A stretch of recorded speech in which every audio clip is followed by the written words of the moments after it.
Big boss ಅಲ್ಲಿ ನೀವು ಮತ್ತೆ ರಜತ್ ಅವರು ಒಂದು ವಿಚಾರಕ್ಕೆ ಜಗಳ ಆಡ್ತೀರಾ. ಬಟ್ ಬರ್ಬೇಕಾದ್ರೆ ಹಂಗೆ ಬಂದ್ಬಿಡ್ತೀರಲ್ಲ, ಎಲ್ಲ ಫ್ರೀಸ್ ಆಗಿರ್ತಾರೆ, ನೀವು ಔಟ್ ಎಲಿಮಿನೇಷನ್ ಆಗ್ತೀರಾ.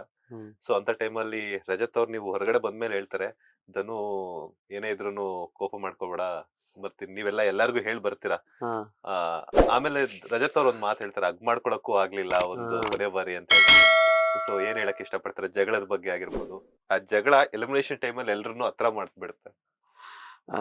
ಹಗ್ ಮಾಡ್ಕೊಳಕ್ಕಾಗಲ್ಲ ಅನ್ನೋದೇನಿದೆ, ಅ, ಈ ಈ ಒಂದು ಫ್ರೀಸ್ ಟಾಸ್ಕಿಗೆ ಹ್ಮ್ ಬಿಗ್ ಬಾಸ್ ಯಾಕೆ ಕೊಡ್ತಾರೆ ಅನ್ನೋದು ಹ್ಮ್ ನಂಗೆ ಆವಾಗ ಗೊತ್ತಾಗಿದೆ. ಫ್ರೀಸ್ ಅಂದ ಮೇಲೆ ಅವ್ರು ಯಾರನ್ನು ಡಿಸ್ಟರ್ಬ್ ಮಾಡಬೇಡಿ ಅನ್ನೋ ತರ ಹೇಳ್ತಾರೆ. ಹ್ಮ್ ಆ ಒಂದು ಕೊನೆ ಮೂಮೆಂಟ್ ಅಲ್ಲಿ ಹ್ಮ್ ಹಗ್ ಮಾಡ್ಕೊಳ್ಳಕ್ಕೂ ಆಗ್ಲಿಲ್ಲ ಅನ್ನೋ ತರ ಬೇಜಾರ್ ಮಾಡ್ಕೋತಾರೆ ರಜತ್ ಅನ್ನೋದಾದ್ರೆ, ಆ ಒಂದು ಸಂಬಂಧಗಳ ವ್ಯಾಲ್ಯೂ ಹ್ಮ್ ಎಷ್ಟರ ಮಟ್ಟಿಗೆ ಬೇಕು ಅನ್ನೋದನ್ನ ಆ ಒಂದು ಫ್ರೀಸ್ ಅನ್ನೋ ಟಾಸ್ಕ್ ಅಲ್ಲಿ ಇಟ್ಟಿದ್ದಾರೆ ಬಿಗ್ ಬಾಸ್. ಹ್ಮ್ ಒಬ್ರನ್ನ ಕಳ್ಕೊಂಡ ಮೇಲೆ ಹ್ಮ್ ಅಥವಾ ಒಬ್ರ ಬಗ್ಗೆ ನಾವು ಅನ್ಕೊಂಡಿರೋ ಹ್ಮ್ ರೀತಿ ಬಗ್ಗೆ ಅವ್ರು ಬಿಟ್ಟೋಗ್ತಾರೆ ಅಂದಾಗ ನಾವ್ ಎಷ್ಟು ನೋವು ಪಡ್ತೀವಿ, ಅದ್ರಲ್ಲಿ ಎಷ್ಟು ಸೂಕ್ಷ್ಮತೆ ಅಡಗಿದೆ ಅನ್ನೋದನ್ನ ಬಿಗ್ ಹ್ಮ್ ಬಾಸ್ ಅಲ್ಲಿ ಹೇಳ್ಕೊಡ್ತಾರೆ. ಹ್ಮ್ ರಜತ್ ಅವರು ವಿಚಾರದಲ್ಲೂ ನನಗೆ ಅನ್ಸಿದ್ದು, ಅಷ್ಟು ಜಗಳ ಆದ್ರೂ ಆ ಮನುಷ್ಯ ನನ್ನ ಬಗ್ಗೆ ಎಷ್ಟೊಂದು ಪ್ರೀತಿ ಇಟ್ಕೊಂಡಿದ್ದಾರೆ. ಹ್ಮ್ ಆ ಒಂದೊಂದ್ ಕಡೆ ಕೆಲವೊಂದ್ಸಲ ಅನ್ಸುತ್ತೆ, ಅಯ್ಯೋ ಹ್ಮ್ ರಜತ್ ಅವರನ್ನ ನಾನು ಉಸ್ತುವಾರಿಯಲ್ಲಿ ಅವ್ರು ಹೇಳಿರುವಂತ ಹ್ಮ್ ಮಾತುಗಳು ಹ್ಮ್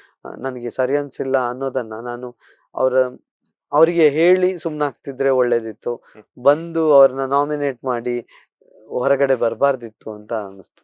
ಓಕೆ. ಲೇಟೆಸ್ಟ್ ಹಾಗೂ ಇಂಟ್ರೆಸ್ಟಿಂಗ್ ಸುದ್ದಿಗಳಿಗಾಗಿ ಬಾಸ್ ಟಿವಿ ಕನ್ನಡ ಚಾನೆಲ್ನ ಸಬ್ಸ್ಕ್ರೈಬ್ ಮಾಡಿ. ಹಾಗೆಯೇ ಬೆಲ್ ಐಕಾನ್ ಪ್ರೆಸ್ ಮಾಡಿ. ಇದರ ಜೊತೆಗೆ ಫೇಸ್ಬುಕ್, ಇನ್ಸ್ಟಾಗ್ರಾಮ್, ಎಕ್ಸ್ನಲ್ಲೂ ಮಿಸ್ ಮಾಡದೆ ಫಾಲೋ ಮಾಡಿ.